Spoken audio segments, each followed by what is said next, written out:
अशोक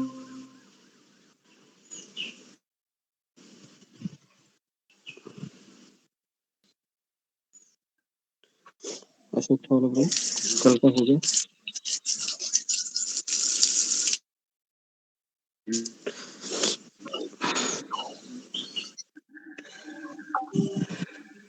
हरे कृष्णा श्री गुप्तगुरु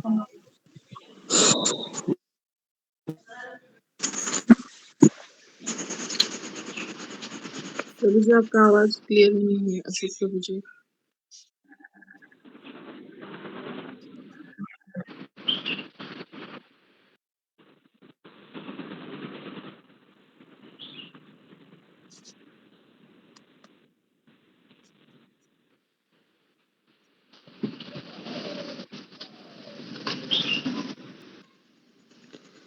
ओम ज्ञानतिमिरन्धस्य ज्ञानाञ्जनशलाकया चक्षुरुन्मीलितं येन तस्मै श्री गुरुवे नमः। जय श्री कृष्ण। हे कृष्ण करुणा सिंधु दीनबंधु जगत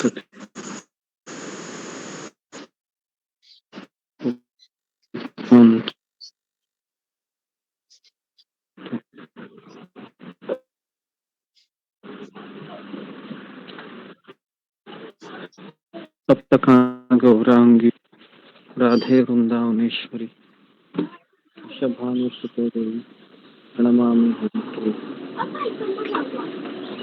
राधे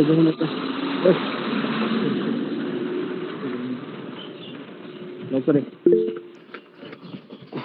जय श्री कृष्ण चैतन्य प्रभु नित्यानंद श्री अद्वैत गदाधर श्रीवासादि गौर भक्त वृंद। हरे कृष्ण कृष्ण कृष्ण हरे हरे, हरे राम राम राम हरे हरे। हरे कृष्ण कृष्ण कृष्ण हरे हरे, हरे राम राम राम हरे हरे। हरे कृष्ण कृष्ण कृष्ण हरे हरे, हरे राम राम राम हरे हरे। जी ओके, हरे कृष्णा। सबका स्वागत है सत्र में।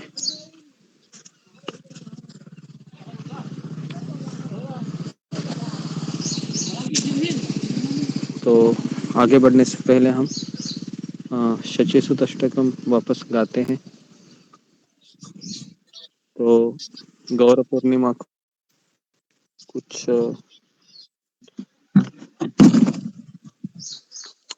घंटे ही बाकी है।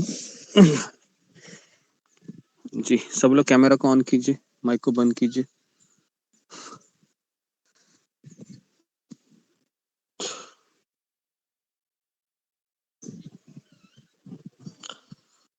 ओके,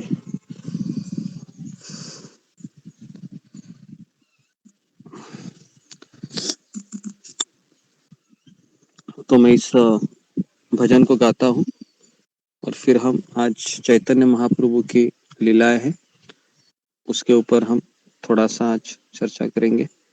कल गौर पूर्णिमा है, चैतन्य महाप्रभु का जन्मदिन है।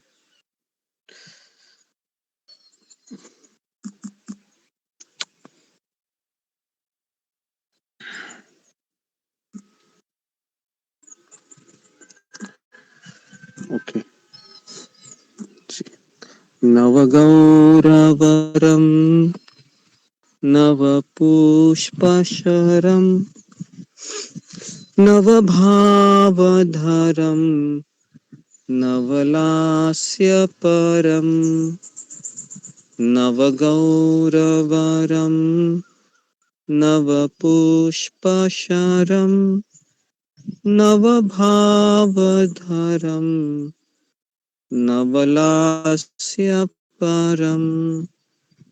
नवहास्यपरं नवहेमवरं प्रणमामि शचीसुत गौरवरं नवप्रेमयुतं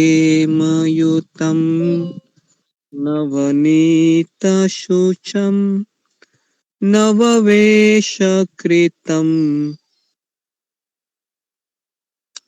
नवप्रेमरसं नवधाविलासत् शुभप्रेममयं प्रणमामि शचीसुत गौरवरम् हरिभक्ति परं हरिनामधरं करजाप्यकरं हरिनामपरं नयने सततं प्रणयाश्रुधरं प्रणमामि शचीसुत गौरवरम् सततं जनताभव तापहरं परमार्थपरायण लोकगतिम् नवलेहकरं जगतापहरं प्रणमामि शचीसुत गौरवरं निजभक्तिकरं प्रियचारुतरं नटनर्तननागर राजकुलं कुलकामिनीमा नसलास्यकरं प्रणमामि शचीसुत गौरवरम् करतालबलं कलकण्ठरवं मृदुवाद्यसुवेणि कयामधुरं निजभक्तिगुणा वृतनाट्यकरं प्रणमामि शचीसुत गौरवरं युगधर्मयुतं नवनीतशुचं युगधर्मयुतं पुनर्नन्दसुतं धरणीसुचित्रं भवभावोचितं तनुध्यानचितं निजवासयुतं प्रणमामि शचीसुत गौरवरम् अरुणं नयनं चरणं रसनं वदने स्खलितं स्वकनामधरं कुरुते सुरसा जगता जीवनं प्रणमामि शचीसुत गौरवरं प्रणमामि शचीसुत गौरवरं प्रणमामि शचीसुत गौरवरम। ओके, हरे कृष्णा। तो अभी हम आगे चैतन्य महाप्रभु की लीलाओं में प्रवेश करते हैं। तो हो सके तो आज शाम को भी इस भजन को आप गाइए भगवान के सामने बैठकर।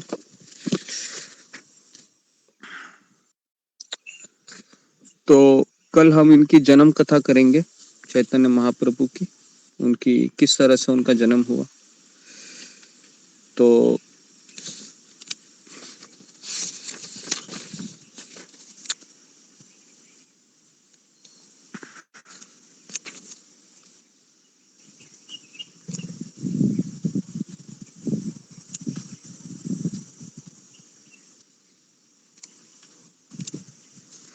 जी, तो हमने केशव कश्मीरी की कथा है उसको हमने पूरी की थी।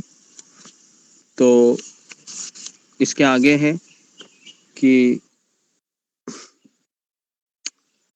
चैतन्य महाप्रभु का विवाह दूसरी बार होता है विष्णु प्रिया से, और उस समय नवदीप में भगवान के पवित्र नाम का सामूहिक कीर्तन का प्रचार करने लगे। वो उन्होंने दीक्षा ली अपने आध्यात्मिक गुरु से। हम जब आध्यात्मिक गुरु के संपर्क में आते हैं तो हमें वो बीज प्राप्त होता है जिससे हम भगवान की भक्ति में लग सके। तो कुछ ब्राह्मण है, उनकी इस लोकप्रियता से ईर्ष्या करने लगे और उन्होंने उनके मार्ग में अनेक अवरोध उत्पन्न किए। जब भगवान श्री कृष्ण भी संसार में आते हैं तो कई लोग ऐसे थे जो उनसे ईर्ष्या करते, और जब भगवान चैतन्य महाप्रभु हरि नाम का प्रचार प्रसार करने लगे नवद्वीप में, तो कई लोग ईर्ष्या करने लगे। ईर्ष्या ये कैसे प्रकट होती है हमारे जीवन में, कौन मुझे बताएगा? फिंगर को रेज कीजिए। और दूसरा प्रश्न है कि आध्यात्मिक जीवन में ईर्ष्या का स्थान क्यों नहीं है? तो फिंगर को रेज कीजिए कि ईर्ष्या है ये क्यों उत्पन्न होती है, ये पहला प्रश्न। पहले हम इस पे चर्चा करते हैं। जी, ईर्ष्या कैसे क्यों उत्पन्न होती है?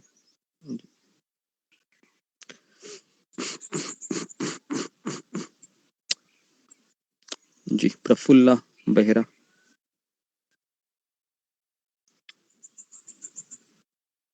गुरुजी वो नई डिवोटीज है। Okay, next Reena Singh. हरे कृष्णा अनुपम गुरुदेव, सही भक्तों के चरणों में अनुपम। गुरुदेव, ईर्ष्या जब हम देखते हैं कि मेरे साथ का ही जो है व्यक्ति है, अगर वो हमसे आगे निकल रहा है तब ईर्ष्या जो है कि प्रकट होती है। और आध्यात्मिक जीवन में ईर्ष्या का इसलिए स्थान नहीं, क्योंकि आध्यात्मिक व्यक्ति को ये भक्त को ये पता होता है कि यदि हम ईर्ष्या करेंगे तो हमारा पतन हो जाएगा, और इस वजह ओके से जो है ईर्ष्या नहीं करना चाहता। हरे कृष्णा का क्षमा करें। जी, ईर्ष्या। ओके, तो इसको जरा लिखिए सब लोग कि ईर्ष्या कैसे उत्पन्न होती है हमारे जीवन में। तो और एक दो राय लेते हैं। मनमोहन सिंह, मनमोहन यादव जी। हरे कृष्ण गुरु जी, जी जी बोलिए। माता जी ने जो बोला, हाँ, आपका गुरु आवाज जी नहीं आ माता रहा जी है। ने जैसा बोला वैसे ही, गुरु थोड़ा जी सा आप भी माता जी ने बोलिए जैसा प्लीज। बोला वैसे ही मेरा भी जवाब हो। ठीक है, हरे कृष्ण गुरु जी। ओके। इसके अलावा अशोक चावला प्रभु। जी गुरु जी, ईर्ष्या तब होती है जो हमारा ही सहयोगी या हमारा ही कंपेनियन जब हम वो काम नहीं कर पाते, असमर्थ होते हैं, वो काम कर लेता है और ऊंचे पहुंचते हैं, हमें ईर्ष्या होती है कि हम असमर्थ होते हैं, हम नहीं कर पाते, हम फेलियर होते हैं। वो काम कर लेता है, हमें ईर्ष्या उत्पन्न होती है, तो वो कैसे कर पाया है। ओके जी, तो ईर्ष्या का फाउंडेशन है वो जरा ये कीजिए।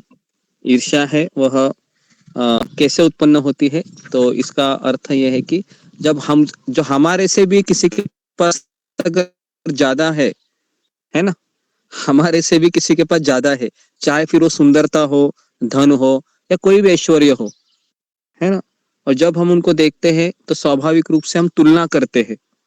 तुलना करते हैं, कंपैरिजन, कि मेरे से ये व्यक्ति बहुत बेहतर है, तो फिर हृदय में ईर्ष्या का प्राकट्य होता है। ठीक है, तो इसको अपने शब्दों में लिखिए आप।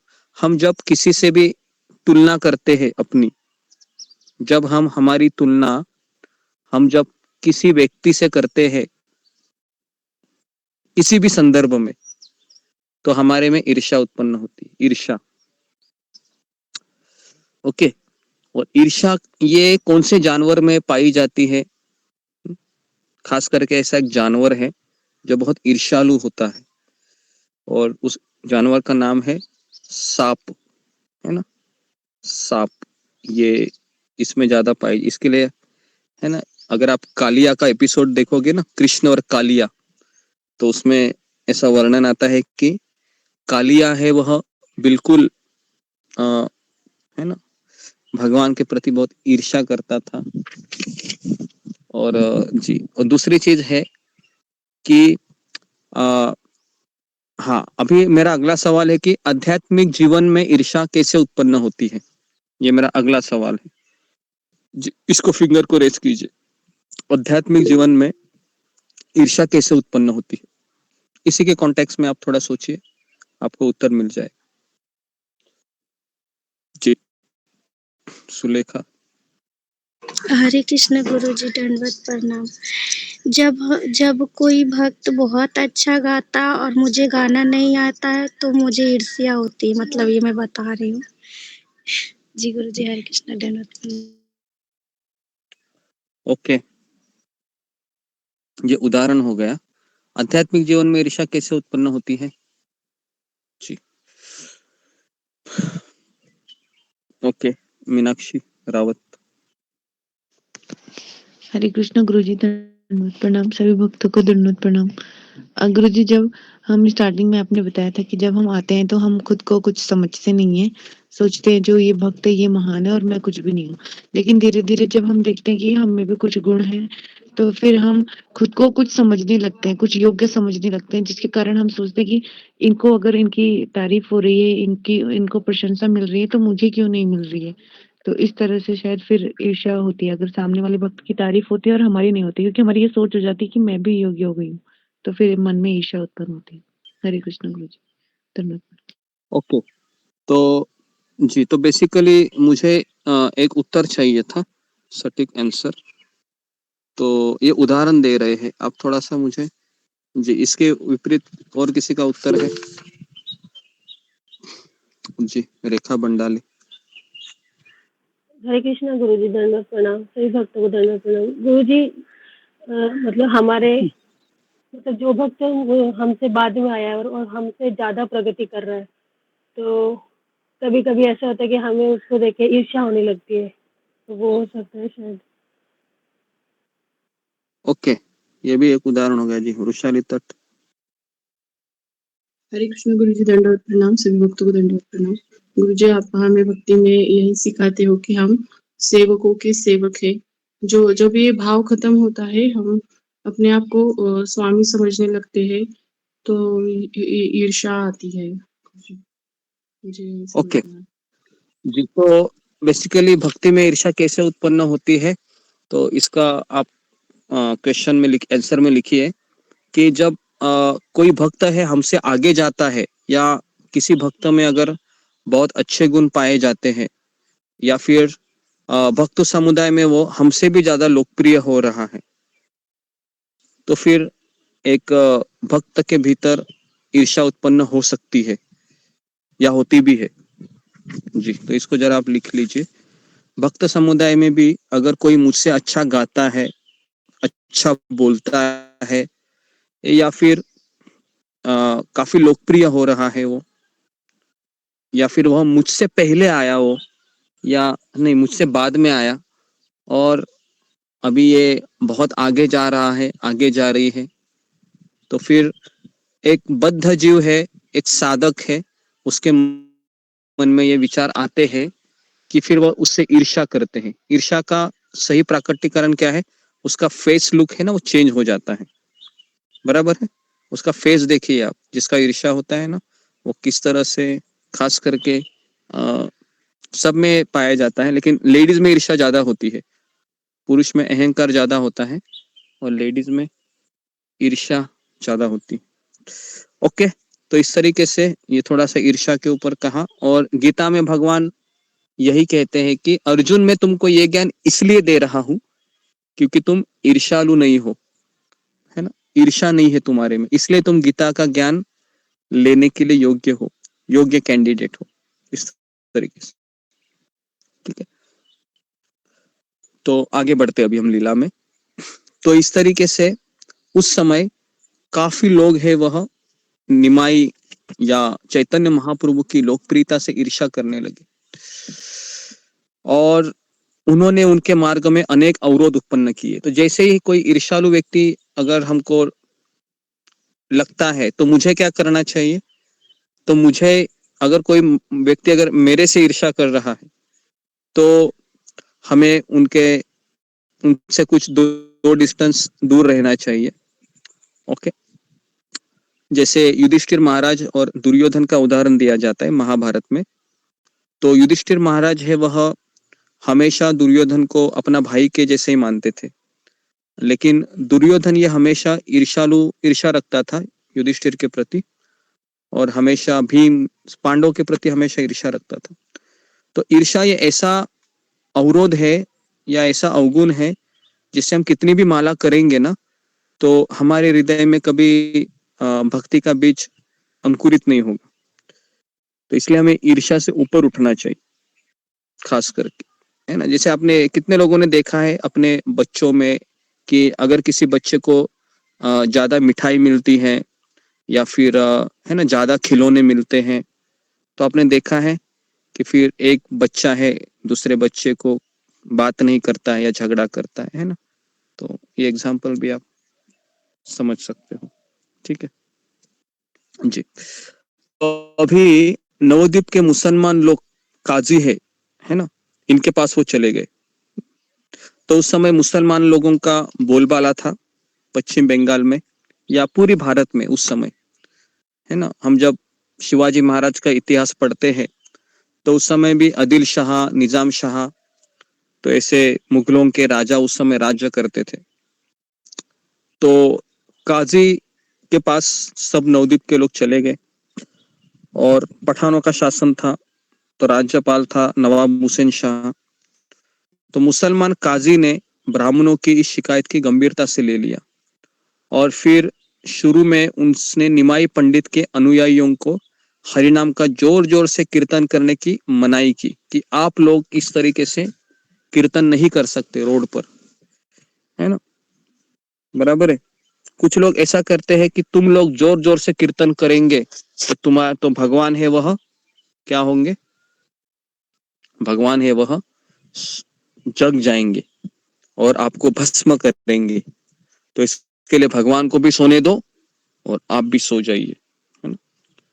तो सुबह सुबह जब मंगल आरती होती है ना, तो कई लोग कंप्लेंट करते हैं आजू बाजू के लोग कि ये हरे कृष्णा वाले 4:30 बजे उठते हैं और ठन ठन ठन ठन ठन ठन ठन ठन कीर्तन करते हैं, है ना। हमारी भी नींद है ये, हमको भी सोने नहीं देते, खुद भी नहीं सोते हैं, भगवान को भी नहीं सोने देते।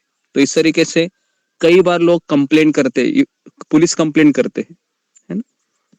तो फिर तो इस तरीके से माहौल होता है। तो कीर्तन के लिए मना किया, है ना। और इस तरीके से काजी ने फिर कहा ठीक है, चैतन्य महाप्रभु के अनुयायियों से कहे कि आपको हरिनाम को जोर जोर से गाने की मनाही है करके। और जब जिला अधीक्षक ने कुछ सिपाही भेजे और उन्होंने कहा कि जाओ और निमाई के जितने भी अनुयायी है उनका मृदंग तोड़ दो, तो काफी लोग चले गए और जो मृदंग होते हैं ना जो बजाने के लिए काम आते हैं, तो उनको तोड़ा गया, है ना, बाधा डाली गई संकीर्तन में। और निमाई पंडित उस समय नहीं थे, उन्होंने इस घटना को सुना तो उन्होंने कहा हम इसका प्रत्युत्तर देंगे। तो उन्होंने आंदोलन खड़ा किया और वे स्वयं अग्रणी व्यक्ति बने और उन्होंने 1 लाख व्यक्तियों का जुलूस निकाला। कितना, इसको नोट कीजिए, है ना, 1 लाख व्यक्तियों का जुलूस निकाला। 1 लाख लोग उस समय एकत्रित हुए और हजारों मृदंग और करताल लिए और वह जुलूस कहां पर चला गया, काजी के घर चला गया। और काजी ने जब देखा अपने घर से छत से कि रात का समय में इतने लोग मशाल लेकर आए हैं और ढिंडोरा पीट रहे हैं, काजी को मार दो, काजी को मार दो, काजी को मार दो, ऐसे, तो काजी है वो घबरा गया, है ना। पूरे जनसमूह ने उग्र रूप धारण किया, लेकिन महाप्रभु ने शांति बनाए रखने को कहा तो कहा कि जाओ जरा काजी को बुला के लेके आओ। तो काजी नीचे आया और भगवान को कहा कि तुम मेरे भांजे हो और इस तरीके से मैं तुम्हारा मामा हूं तो तुम यहाँ पर ऐसे कैसे आए, है ना। तो उसने कहा कि नीलांबर चक्रवर्ती है, वो चाचा कहते थे, है ना। और इस प्रकार निमाई पंडित की माता श्रीमती शची देवी उसकी चचेरी बहन लगती है। तो उसने पूछा कि क्या उसकी बहन का लड़का अपने मामा पर, है ना, शस्त्र चलाएगा। तो महाप्रभु ने उत्तर दिया कि यदि काजी उनके मामा है तो उसे चाहिए कि अपने द्वार पर आए हुए भांजे का स्वागत करे। तो इस तरीके से फिर विवाद समाप्त हो गया और कहा कि फिर कुरान से कुछ चर्चा हो गई और हिंदू शास्त्रों के विषय में लंबी चर्चा चलने लगी। तो महाप्रभु ने कहा कि तुम लोग गाय का हत्या करते हो। तो काजी ने कुरान का संदर्भ देते हुए सही से उत्तर दिए। बदले में काजी ने यह भी कहा कि आपके वेदों में भी गोमेद यज्ञ है, आप लोग भी गाय को मारते हैं, यज्ञ करते हैं। तो जिसका उत्तर महाप्रभु ने दिया कि उसको गाय का वध नहीं कहते हैं, यज्ञ में किसी बूढ़े बैल का या गाय का वध इसलिए किया जाता है ताकि वैदिक मंत्रों की शक्ति से उन्हें नया जीवन प्राप्त हो सके। तो कलयुग में ये वर्जित है। ओके, तो इस तरीके से महाप्रभु ने काजी को समझाया और ये महाप्रभु का वो अनुयायी बन गया काजी। और काजी ने घोषणा की कि महाप्रभु द्वारा संकीर्तन आंदोलन में कोई बाधा न डाले और मेरे बाद की पीढ़ी भी इसका आदेश का पालन करे, है ना। तो इस तरीके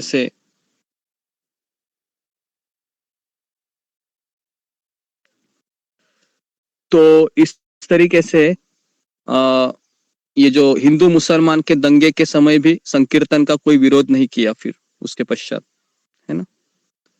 तो यह घटना स्पष्ट बताती है कि महाप्रभु कोई ऐसे डरने वाले वैष्णव नहीं थे। समझ में आ रहा है। तो कोई कहेगा कि संकीर्तन आंदोलन बंद करो तो हम नहीं करेंगे।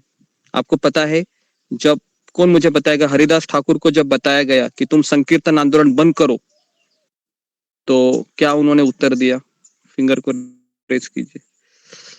जब जब काजी ने कहा है ना कि तुम संकीर्तन आंदोलन बंद करो, तो क्या उत्तर दिया हरिदास ठाकुर ने? जी, फिंगर को रेज कीजिए।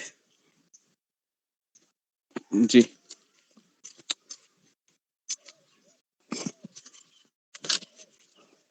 प्रतिभा कुमारी। हरे कृष्ण गुरु जी चरण से भक्तों को धन्यवाद। हरिदास ठाकुर जी ने ये कहा, जैसे चाहे तुम हम मेरे शरीर के हजारों टुकड़ा कर दो, हर एक टुकड़ा एक ही कहेगा, हरे कृष्ण कृष्ण कृष्ण हरे हरे, हरे राम राम राम हरे हरे। हरे कृष्ण गुरु जी, गलती होगी तो क्षमा कीजिए। जी,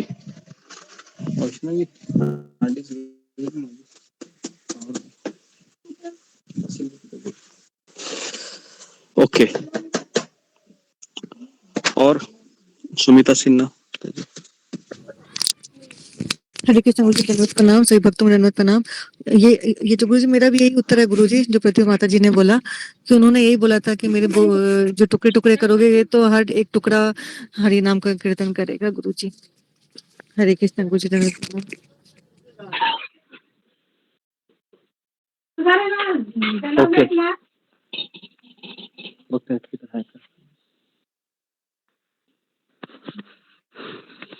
ठीक है।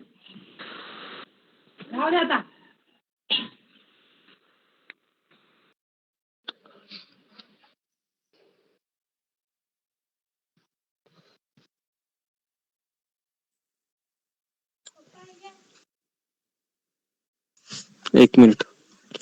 हेलो।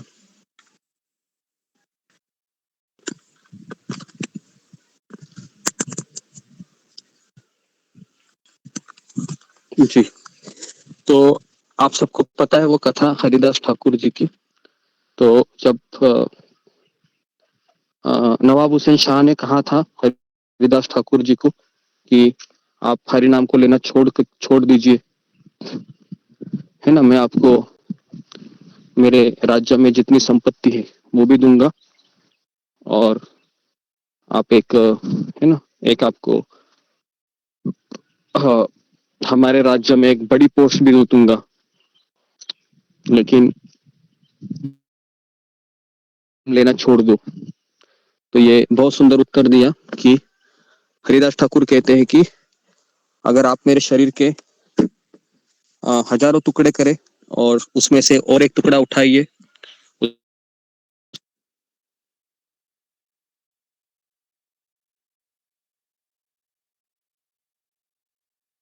आवाज नहीं आ रही गुरु जी।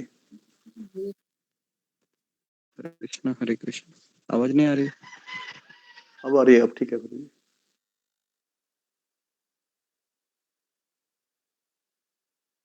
ओके, हरे कृष्ण जी। अभी आ रही है आवाज? जी गुरुजी।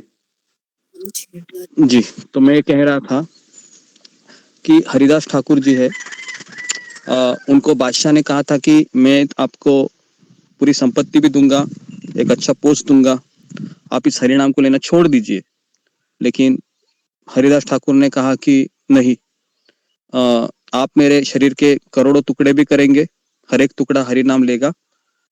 तो नवाब हुसैन शाह ने कहा कि ठीक है, अगर तुम नेक बंदे हो अल्लाह के या तुम्हारे भगवान के, तो 22 बाजार में तुमको पीटा जाएगा, और अगर तुम बच निकले तो समझने का कि तुम सही में। तो इस तरीके से हरिदास ठाकुर को कोड़े से मारा गया जल्लादों के द्वारा, लेकिन उन्होंने हरिनाम लेना नहीं छोड़ दिया।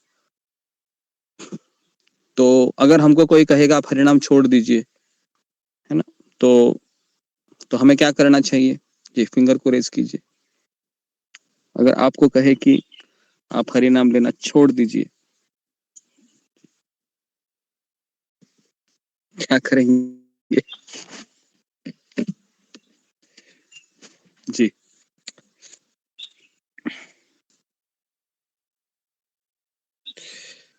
ओके जी। रंजना माता। हरे कृष्णा प्रभु जी, आपके चरणों में कटी कटी दंडवत प्रणाम प्रभु जी। हाँ, सभी भक्तों के चरणों में दंडवत प्रणाम प्रभु जी। कोई भी हरिनाम छोड़ने के लिए बोलेगा तो वो तो खैर कभी संभव ही नहीं है कि मैं ऐसा छोड़ पाऊंगी, चाहे उसके लिए मुझे कितनी भी यातनाएं सहनी पड़े, चाहे कुछ भी करना पड़े, चाहे घर छोड़ना पड़े, कुछ भी करना पड़े। लेकिन मैं किसी भी हाल में क्योंकि मैंने झेला भी है प्रभु जी। काफ़ी लोग ने कोशिश भी की थी कि हाँ मतलब छोड़ दें, लेकिन मैंने इसे एकदम कभी भी नहीं छोड़ा कोई भी हाल में। तो वो लोग भी फिर समझ गए कि नहीं, ये अब नहीं छोड़ने वाली है, तो वो लोग ने भी फिर समझौता कर लिया। तो ओके हरे नाम जी, धन्यवाद। तो बेसिकली सबका मुझे लगता है ऐसा ही उत्तर हो सकता है, लेकिन अगर आपको ज्यादा ही एकदम तकलीफ हो रहा है ना, बहुत ज्यादा तकलीफ हो रहा है, घर वाले एकदम ज्यादा उग्र हो रहे हैं, तो आप उनको हरिदास ठाकुर की तरह मत बोलिए कि मेरे हजारों टुकड़े करिए करके, नहीं तो धमाका हो जाएगा घर में। ठीक है, तो ये भी मैं आपको बोल रहा हूँ, ठीक है, क्योंकि हम हरिदास ठाकुर नहीं है, नहीं तो आप बोलोगे एक ये डायलॉग मारोगे आप, तो ऐसा मत कीजिए। आप उनको कहिए ठीक है, आपकी इच्छा है मैं हरिनाम छोड़ दूं, ठीक है, मैंने छोड़ दिया, आज से ही छोड़ दिया, अभी से छोड़ दिया, ठीक है, लेकिन आपको पता है कि मुझे हरिनाम लेने से कोई रोक सकता है क्या?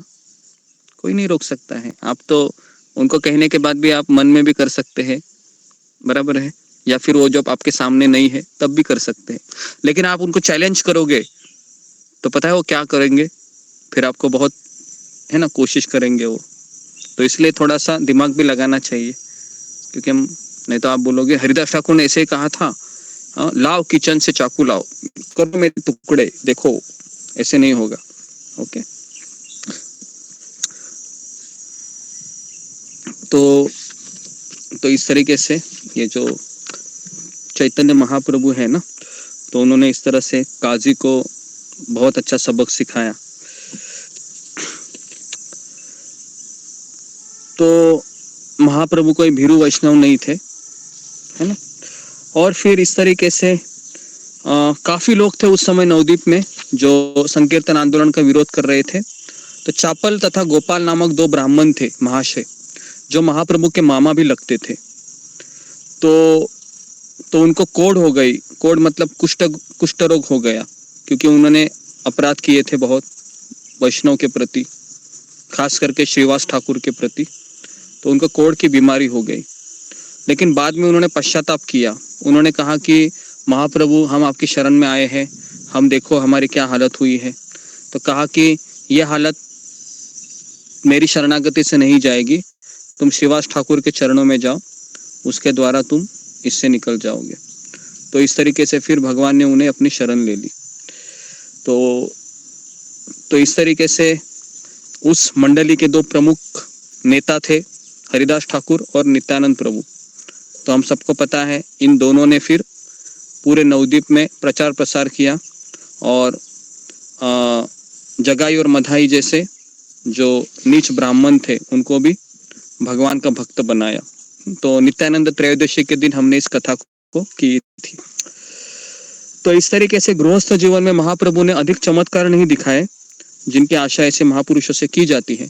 तो लोग चमत्कार को नमस्कार करते हैं, लेकिन है ना, हमारा आंदोलन ऐसा नहीं है। हम चमत्कार को के ऊपर इतना विश्वास नहीं करते हैं। हाँ, जैसे अगर आप आज भी हिमालय या ऐसे किसी योगी से मिलोगे, है ना, तो वो लोग चमत्कार करते हैं। जैसे ऐसे हाथ में से वो मुट्ठी से सोना निकालेंगे,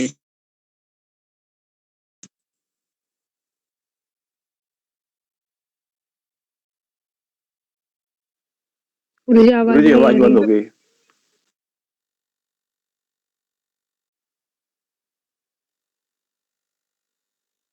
तो आज भी अगर आप हिमालय में जाओगे या योगियों से मिलेंगे, जैसे परम पूज्य राधानाथ स्वामी महाराज मिले थे, याद होगा आपको।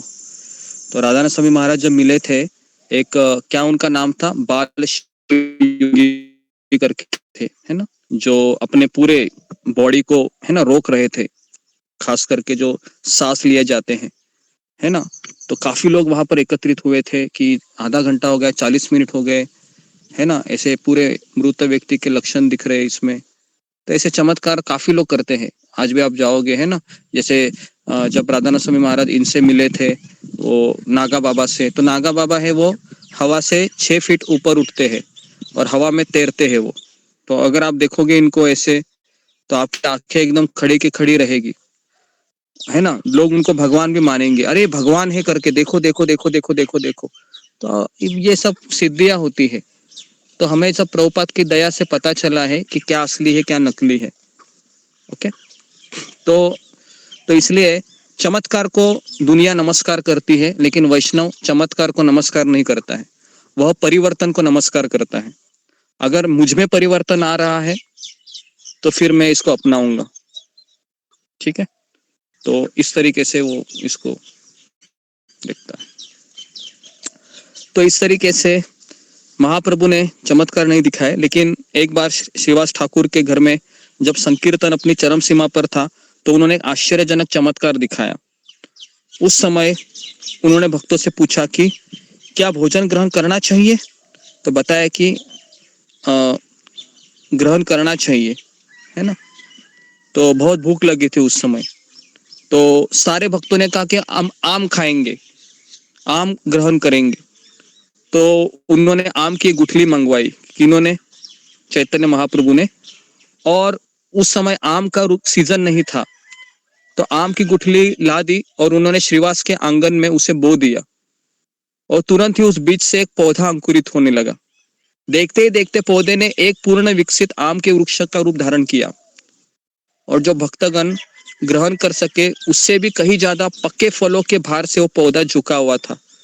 कई आम उस पेड़ पे लग गए और यह वृक्ष श्रीवास आंगन में लगा रहा है, और भक्तगण अपनी अपनी इच्छा के अनुसार फल प्राप्त कर लेते।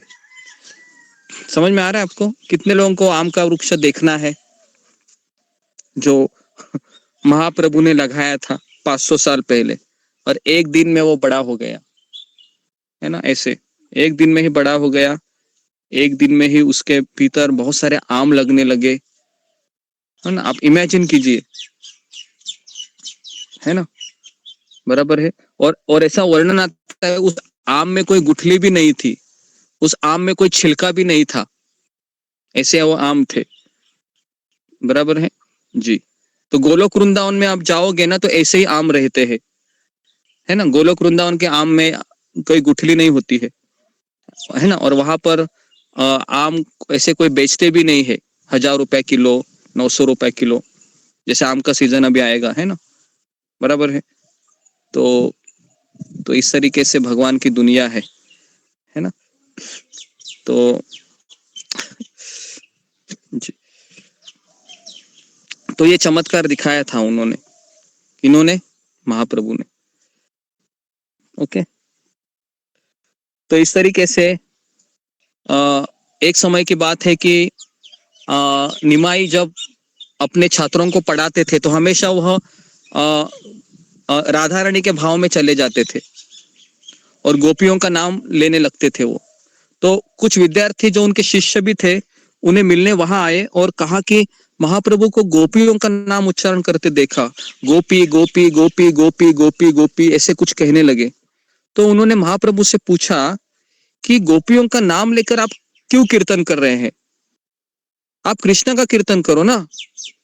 तो अभी महाप्रभु या राधा रानी थे तो भाव आवेश में चले गए वो, तो उनके शिष्य उनको पहचान नहीं सके। तो उन्होंने कहा कि तुम लोग नहीं जानते हो, तुम चुप रहो करके, जैसे फटकारने लगे। तो ये विद्यार्थी लगभग महाप्रभु के ही आयु के थे, है ना।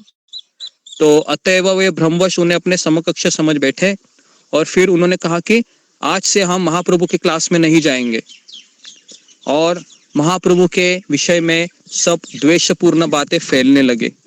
तो जब महाप्रभु को इसको पता चला कि मैं तो समाज में लोगों का उद्धार करने के लिए आया हूँ और ये लोग मेरी निंदा कर रहे हैं, इससे तो इनकी और अवहेलना होगी, ये लोग और अपराध करेंगे और नरक में चले जाएंगे।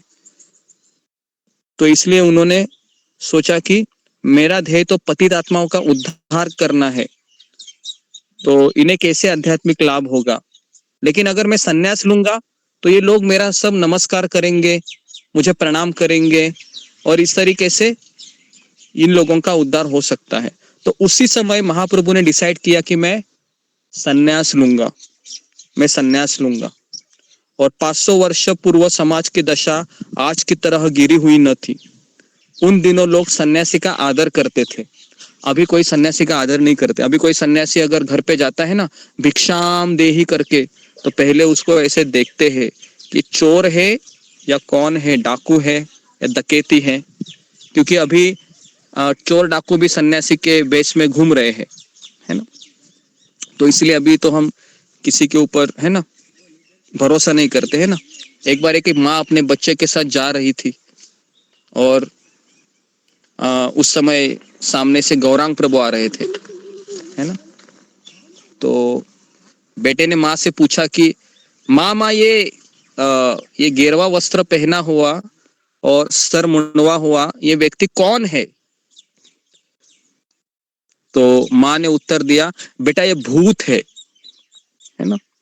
क्या बेटा ये भूत है।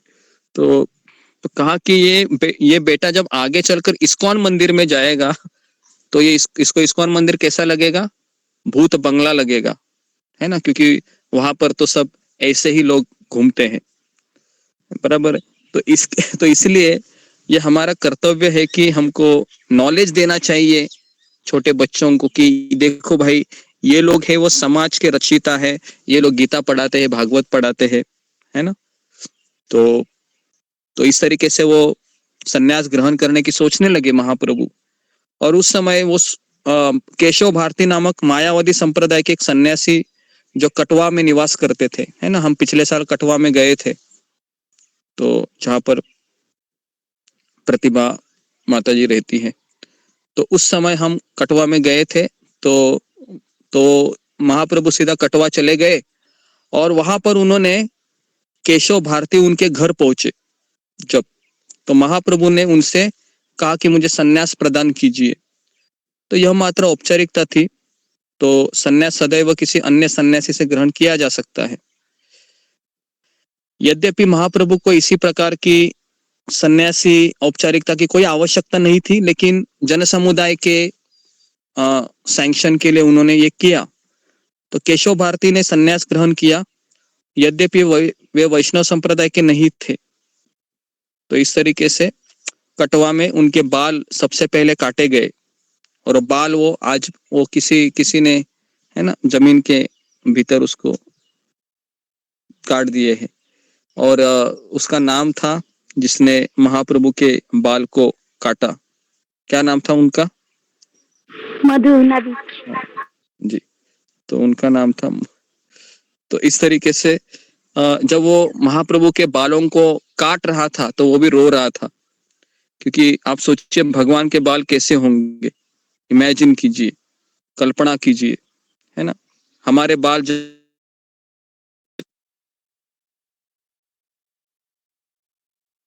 गुरुजी आवाज चली गई।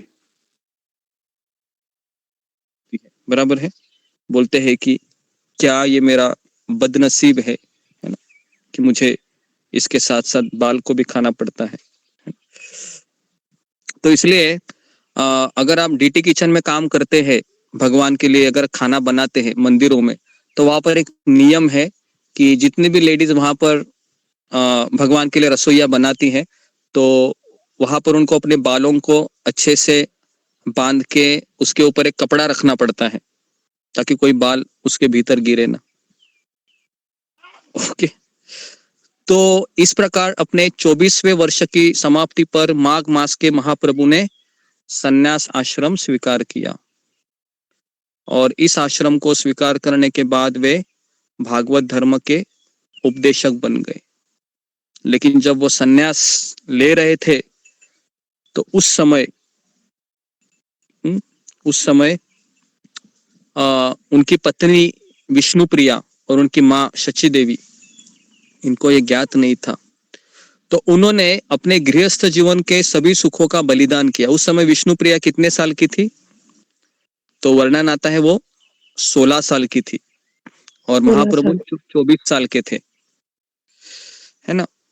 तो इस तरीके से अद्वैत आचार्य और श्रीवास ठाकुर उनके मुख्य सहायक थे, लेकिन संन्यास आश्रम ग्रहण करने के बाद उनके मुख्य सहायक बन गए नित्यानंद प्रभु, जिन्हें विशेष रूप से बंगाल में प्रचार कार्य के लिए नियुक्त किया गया था। रूप गोस्वामी, सनातन गोस्वामी, षड गोस्वामी भी थे, और रूप गोस्वामी, सनातन गोस्वामी को कहा कि तुम वृंदावन जाओ और वहां पर तीर्थ स्थानों की खुदाई करो, और इस प्रकार महाप्रभु की इच्छा थी कि वह फिर कहा जाए तो नीलाचल चले जाए। नीलाचल ये कहाँ से? मायापुर से बहुत नजदीक है। तो महाप्रभु संन्यास ग्रहण किए और सोच रहे थे मैं वृंदावन चला जाऊं, क्योंकि महाप्रभु के भीतर राधा रानी का भाव था, और राधा रानी हमेशा वृंदावन की तरफ ही भागती है, उसका मन हमेशा वृंदावन में लगा रहता है ना। तो इस तरीके से महाप्रभु भी वृंदावन के लिए भागने लगे। 3 दिनों तक निरंतर, है ना, वो यात्रा कर रहे थे।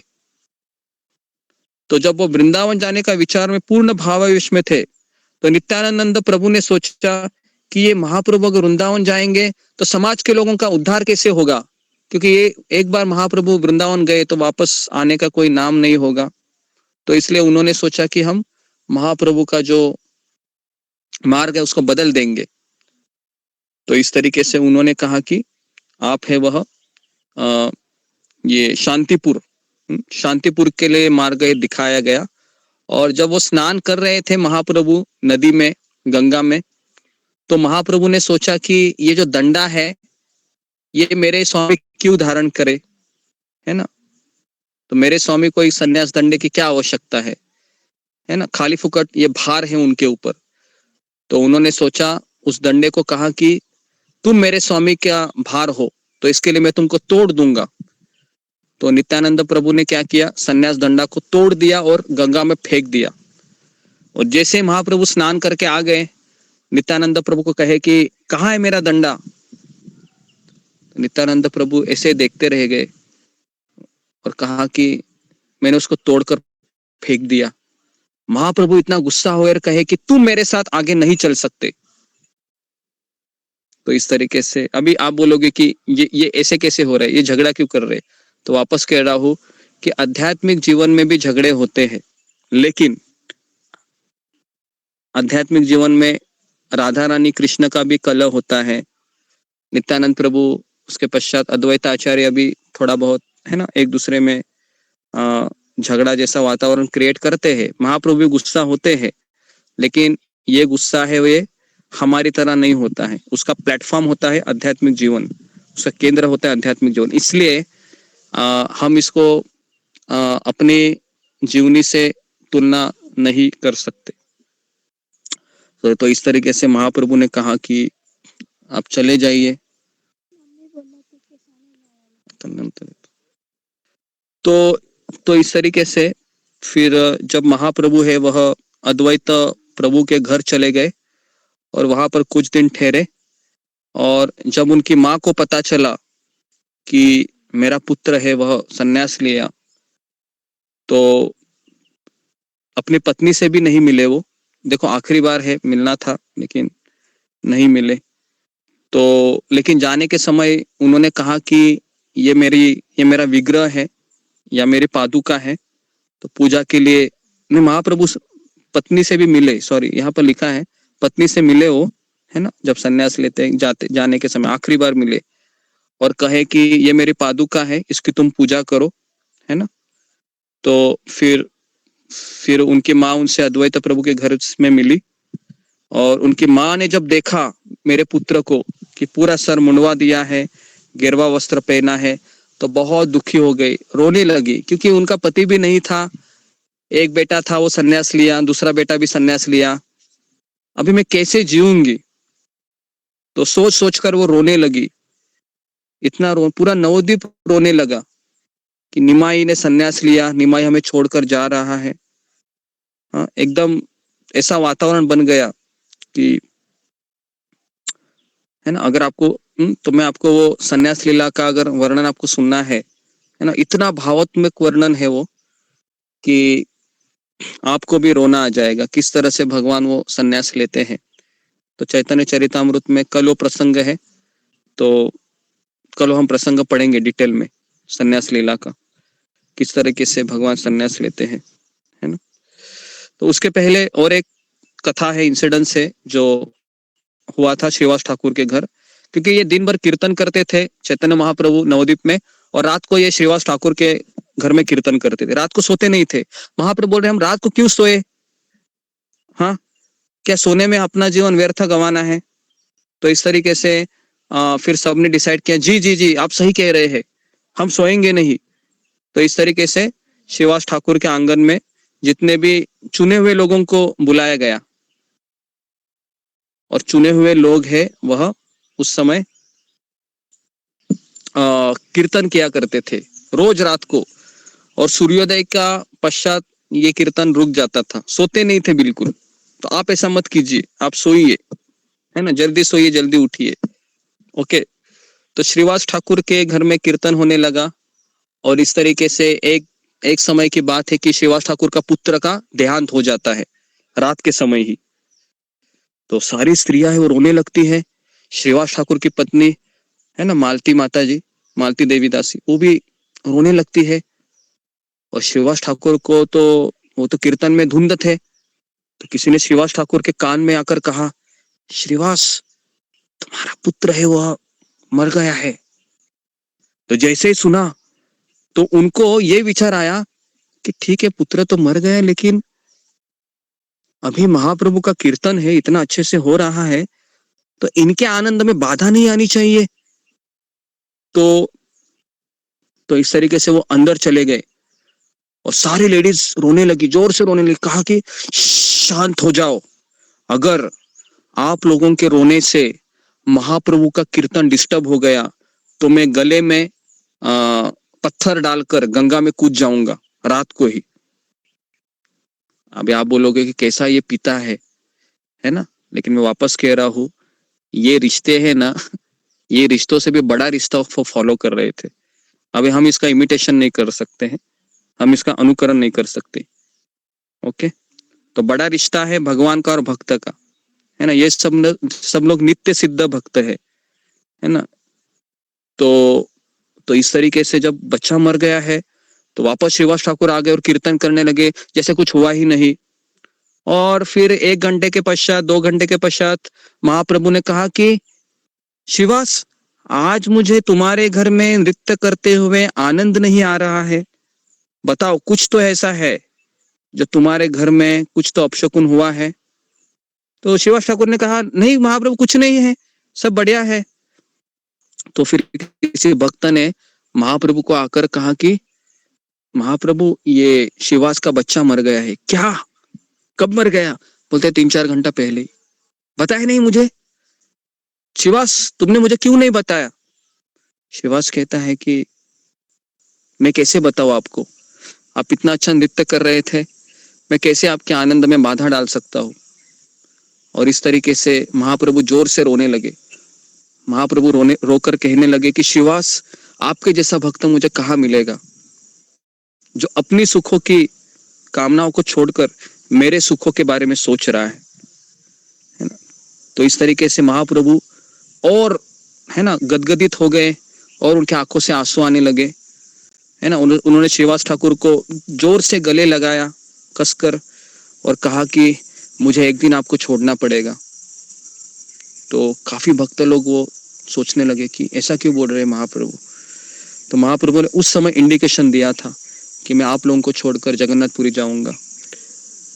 तो इस तरीके से फिर महाप्रभु भीतर चले जाते हैं और जहाँ पर वो बच्चा लेटा हुआ रहता है तो सारी लेडीज वहां पर रोई रहती है।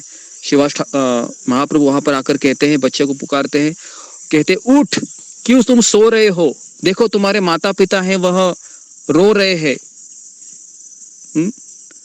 तो जैसे वो पुकारते हैं महाप्रभु, तुरंत वो बच्चा खड़ा हो जाता है और बोलने लगता है कि कौन मेरे पिता है और कौन मेरी माता है।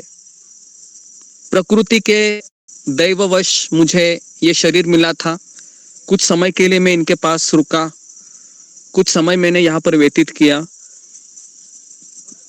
अभी मैं आपकी इच्छा के अनुसार मैं जा रहा हूँ, तो आप मुझे आज्ञा दीजिए। तो इस तरीके से वह बेटा है वह वापस लेट जाता है और उसकी आत्मा फिर अपने गंतव्य पर चली जाती है। तो जब श्रीवास ठाकुर जब देखते हैं और उसकी पत्नी भी देखती है तो सब लोग शांत हो जाते हैं और भगवान कहते हैं कि आज से मैं तुम्हारा बेटा हूँ श्रीवास। तो इस तरीके से भगवान है उनको सांत्वना देते हैं, है ना। तो ये लीला भी श्रीवास आंगन में हुई थी, है ना।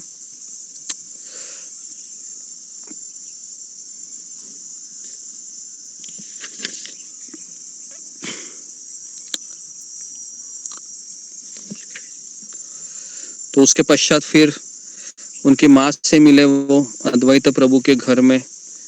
माँ ने कहा कि बेटा तुम मुझे छोड़कर जा रहे हो, मैंने तो बहुत सपने सजाए थे तुम्हारे लिए, लेकिन अब मैं क्या करूंगी।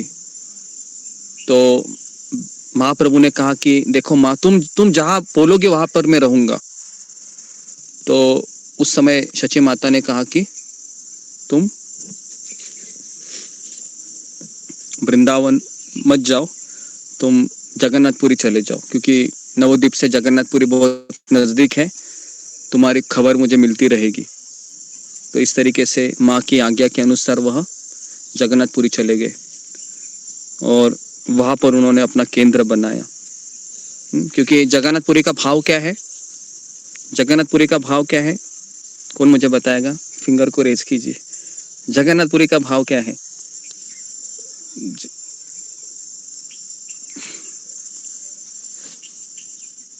जगन्नाथपुरी, वृंदावन, इनका भाव पता होना बहुत जरूरी है हमें। तो जगन्नाथपुरी का भाव है, जब राधा रानी जब जगन्नाथपुरी इधर गई थी द्वारिका में और भगवान से जब मिलती है तो आपको पता होगा कि वह भगवान को वापस उस सूट बूट टाइम में देखकर बिल्कुल अच्छा नहीं लगा राधा रानी को, क्योंकि वहां पर द्वारकाधीश कृष्ण थे। तो कहा कि मैंने तो तुमसे प्रेम नहीं किया, तुम तो वो कृष्ण नहीं हो। तो इसलिए वो कहते हैं कि आप वृंदावन चलो, अभी जहाँ पर हमारी गैया है, जहाँ पर आपके वहाँ यशोदा मैया है, यमुना नदी है, गोवर्धन है, वहां पर हम चलेंगे। तो इस तरीके से राधा रानी फिर और सारी गोपियां हैं वह भगवान जगन्नाथ को वृंदावन पे खींच कर लेके आती है अपने प्रेम के रस्सी से। तो ये भाव जगन्नाथपुरी का है, विप्रलंब विरह भाव है। तो इसलिए ये सही जगह थी महाप्रभु के लिए, क्योंकि महाप्रभु भी उसी भाव में थे।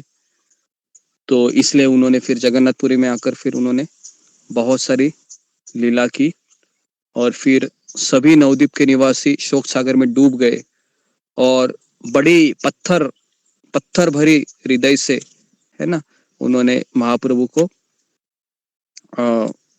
ये किया, प्रस्थान करने के लिए चले गए वो। तो महाप्रभु ने पूरी जाते हुए मार्ग पर अनेक महत्वपूर्ण स्थलों का दर्शन किया। पहला उन्होंने खीरचोर गोपीनाथ जी का दर्शन किया, नंबर 1। नंबर 2 उन्होंने फिर जहां पर खीरचोर गोपीनाथ की कहानी हमने सुनाई थी ना, माधवेंद्र पुरी जी की, तो वहां पर वो पहले गए, जहां पर महाप्रभु ने बड़े चाव से इस कथा का आस्वादन किया और चुराने की प्रवृत्ति परम चेतना तक में पाई जाती है ना। तो इस तरीके से महाप्रभु ने वहां पर एक रात बिताई और उड़ीसा में फिर बालोसर में रेमुना के खीरचोर गोपीनाथ में उन्होंने दर्शन किया और फिर रास्ते में साक्षी गोपाल आता है, साक्षी गोपाल का मंदिर देखा, जहां पर 2 ब्राह्मण भक्तों के पारिवारिक झगड़े के संबंध में साक्षी के रूप में गोपाल प्रकट हुए। तो ये कथा भी बड़े चाव से उन्होंने सुनी, है ना। तो हम साक्षी गोपाल गए थे अभी, है ना, 5 महीने पहले, 4-5 महीने पहले, तो वहां पर हमने कथा की थी, है ना। तो मंदिरों के पूजा अर्चा विग्रह कोरी मूर्तियां नहीं होती है ना। तो ये यहाँ पर भगवान ने शिक्षा दी। तो इस तरीके से पुरी में जब जगन्नाथ मंदिर में प्रविष्ट हुए तो इतना उनको इतना आनंद हो गया कि वो मंदिर की फर्श पर भी अचेत होकर गिर गए, है ना। तो अभी आप बोलोगे कि ऐसे कैसे हुआ? तो ऐसे इसलिए हुआ क्योंकि महाप्रभु राधा रानी है और जगन्नाथ जी कृष्ण है। तो राधा रानी ने कृष्ण को देखा है इतने दिनों के पश्चात, तो मूर्छित हो गए महाप्रभु। तो मंदिर के रक्षकों ने देखा कि ये व्यक्ति आया अभी और इसने जगन्नाथ को देखा और तुरंत कैसे जमीन पे गिर गया। तो महाप्रभु के भाव को वो समझ नहीं पाए। लेकिन वहां पर एक ब्राह्मण के लीडर थे उस समय, उनका नाम था सार्वभौम भट्टाचार्य। ये जो हम शचीसुत अष्टकम जो हम गाते हैं ना, ये इन्होंने ही लिखा है। किन्होंने लिखा है? ये सार्वभौम भट्टाचार्य। तो उन्होंने जब देखा कि ये जगन्नाथ मंदिर में एक सन्यासी आया है, बहुत जवान सन्यासी है, तो फिर ऐसे रुई रखी गई। रुई पता है मतलब जिंदा है या मर गया है। तो जैसे ही देखा कि रुई भी खिल नहीं रही है और थोड़ा बहुत कंपन हो रहा है, तो उनको लगा कि ये बहुत ऊंचा स्तर का है ना सन्यासी है।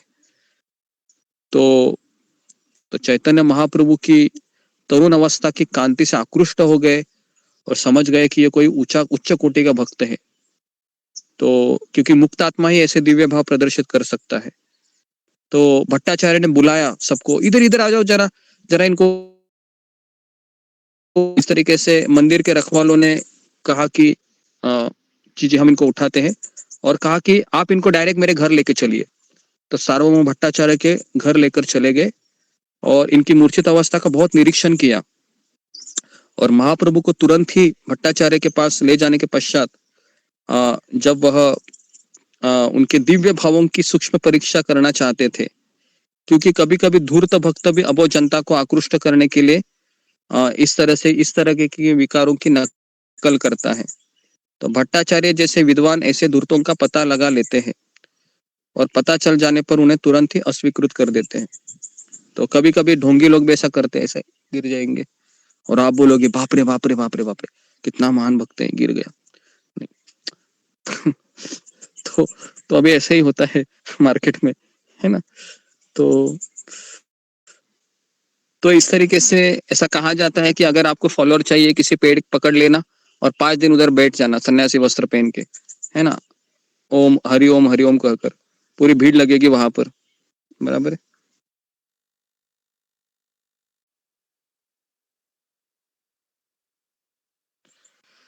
तो इस तरीके से तो धड़कन तथा नथुनों के श्वास का निरीक्षण किया उन्होंने। महाप्रभु की नाड़ी भी देखी और देखा कि शारीरिक क्रियाएं पूर्णतः रुक गई है और नासिकों पर रुई का फाहा रखा। उन्होंने देखा कि श्वास कुछ कुछ चल रही थी क्योंकि रुई के बारीक रेशे थोड़े हिल रहे थे। इस प्रकार वे जान गए कि महाप्रभु की मूर्छा समाधि वास्तविक है। अतएव वे उनका उपचार निर्धारित विधि से करने लगे। ढोंग नहीं कर रहे थे वो, तो अपने भक्तों द्वारा भगवान नाम का प्रचारण करते पर ही होश में आ सकते। तो उन्होंने कहा कि चलो सभी लोग कीर्तन करें। तो इस तरीके से इसी बीच फिर महाप्रभु के संगी भी वहां पर आ गए, है ना, उनको ढूंढते ढूंढते। और जब उनको पता चला कि भट्टाचार्य के घर हमारे महाप्रभु है, तो सारे यात्रीगण फिर मंदिर में इस घटना के बारे में आपस में गपशप कर रहे थे उस समय। तो उस समय उनको एक गोपीनाथ आचार्य मिले। उन्होंने कहा कि गदाधर पंडित गोपीनाथ आचार्य से परिचित थे। तो उन्होंने कहा कि सार्वभौम भट्टाचार्य के घर सब चले गए हैं। तुरंत भट्टाचार्य गोपीनाथ आचार्य के साले थे, है ना, वहां पर उनका ये रिश्ता था। तो गदाधर पंडित ने मंडली के सभी सदस्यों का परिचय गोपीनाथ आचार्य से कराया और वहां पर उनको लेकर गए जहां पर वो मूर्छित गिरे हुए थे। तो जैसे ही जोर जोर से हरि नाम वहां पर लिया गया, तुरंत महाप्रभु को चेतना प्राप्त हो गई। और इस तरीके से नित्यानंद प्रभु भी वहां पर आ गए और महाप्रभु फिर कहां पर चले गए, समुद्र में गए स्नान करने के लिए। और इस तरीके से भट्टाचार्य ने काशी मिश्रा के घर में उनके रहने तथा भोजन की व्यवस्था की, है ना। तो उनके बहनोई गोपीनाथ आचार्य ने उनकी मदद की और उन साले बहनाई दोनों ने महाप्रभु की दिव्यता को लेकर मैत्रीपूर्ण बातें की। और इस तरीके से गोपीनाथ आचार्य ने अपने पूर्व परिचय के कारण अपने तर्कों से स्थापित करना चाहा कि महाप्रभु स्वयं भगवान है ना। तो ऐसा नहीं है, तो महाप्रभु स्वयं भगवान थे। ये हमने पहले 2 दिन चर्चा की थी। तो इस तरीके से तो यहाँ पर भट्टाचार्य ने उन्हें एक महान भक्त सिद्ध करना चाहा। और उसके बाद फिर भट्टाचार्य भी नवद्वीप क्षेत्र में रहने वाले थे और उन्होंने कहा कि इन तरुण सन्यासी चैतन्य महाप्रभु के प्रति उनके मन में वात्सल्य भाव प्रकट हुआ। और इस तरीके से भट्टाचार्य ये पहले शंकराचार्य संप्रदाय के अनेक सन्यासियों के प्राचार्य थे। प्राचार्य मतलब पढ़ाते थे। तो इस तरीके से महाप्रभु ने भट्टाचार्य ने सोचा कि ये बहुत जवान सन्यासी है, इनको शास्त्रों का अभी तक ज्ञान नहीं है। तो भट्टाचार्य ने 7 दिन लगातार इनको वेदांत सूत्र पढ़ाने लगे और महाप्रभु पूरे ध्यान पूर्वक सुनने लगे और बीच में कोई भी बात नहीं कही। लेकिन भट्टाचार्य के मन में आया, ये 7 दिन में इसको सुना रहा हूं, ये कुछ बोल नहीं रहा है, क्या सही में इसको समझ में आ रहा है क्या? तो उन्होंने 8वें दिन पूछा कि तुमको कुछ समझ में आ रहा है, कोई प्रश्न है? तो महाप्रभु ने फिर कहा कि आपका जितना भी है ना, ये जो प्रवचन जो आप मुझे सुना रहे हैं, इसकी व्याख्या है भागवत धर्म से बिल्कुल मिलती नहीं है। तो सार्वभौम भट्टाचार्य को बड़ा शौक लग गया, क्योंकि आज तक उनको ऐसा किसी ने कहा नहीं था। कहे कि आप शंकर संप्रदाय के तथाकथित वेदांती हो या किसी अन्य संप्रदाय के, आप व्यासदेव के आदेशों का पालन नहीं कर रहे हैं।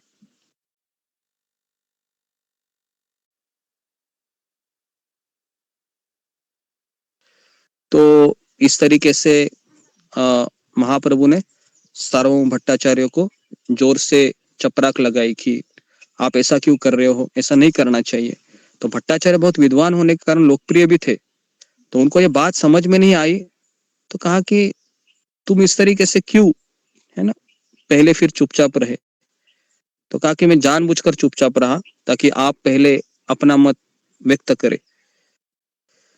तो इस तरीके से फिर उन्होंने एक उदाहरण दिया कि शंख तथा गोबर ये 2 विभिन्न जीवों के हाड़ तथा विष्ठा है, लेकिन वेदों में इनको शुद्ध कहा गया है, तो इसके लिए हम उनको स्वीकार करते हैं, है ना। तो कोई भी व्यक्ति अपने अपूर्ण तर्कों को वेदों के ऊपर नहीं थोप सकता। जो वेदों के आदेश है उनको यथारूप हमको स्वीकार करना चाहिए। तो आप उनमें तर्क क्यों कर रहे हैं?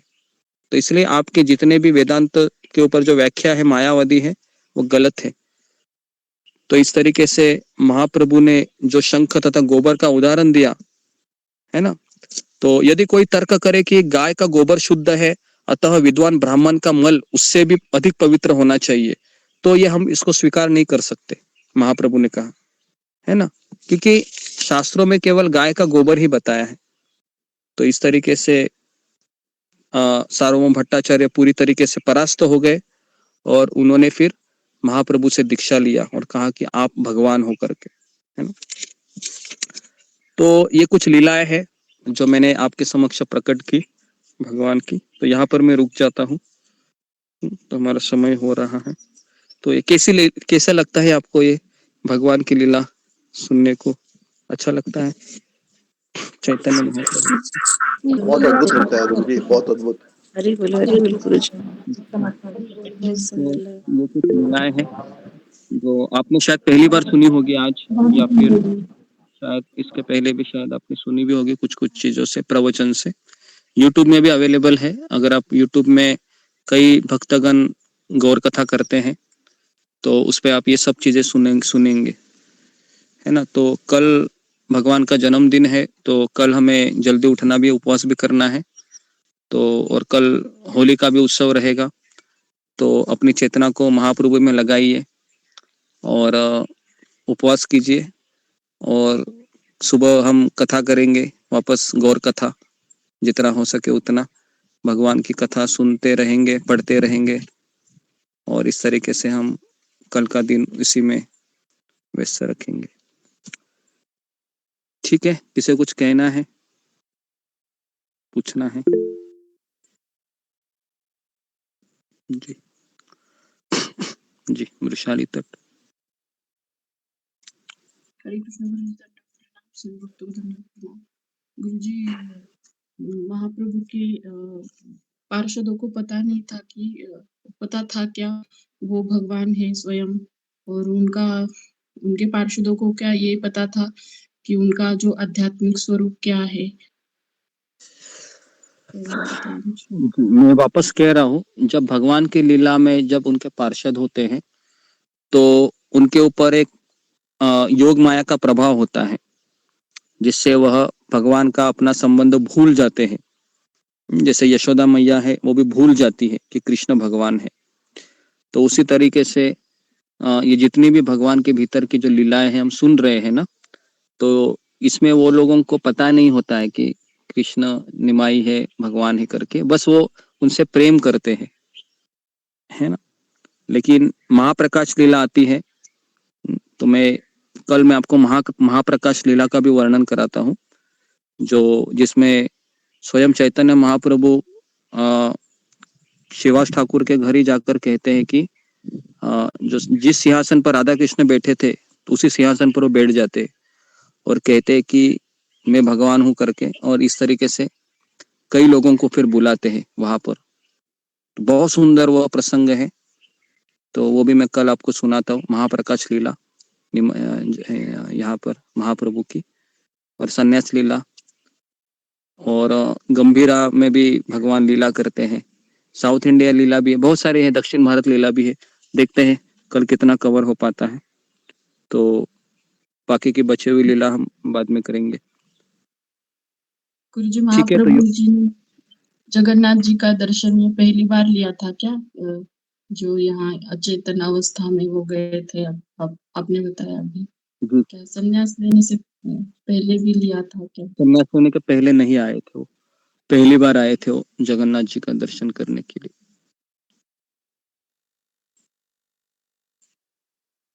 ठीक है, ओके, तो मैं यहाँ पर रुकता हूँ। तो आप सबका बहुत बहुत धन्यवाद। श्रील प्रभुपाद की जय, गुरुदेव की जय। धन्यवाद।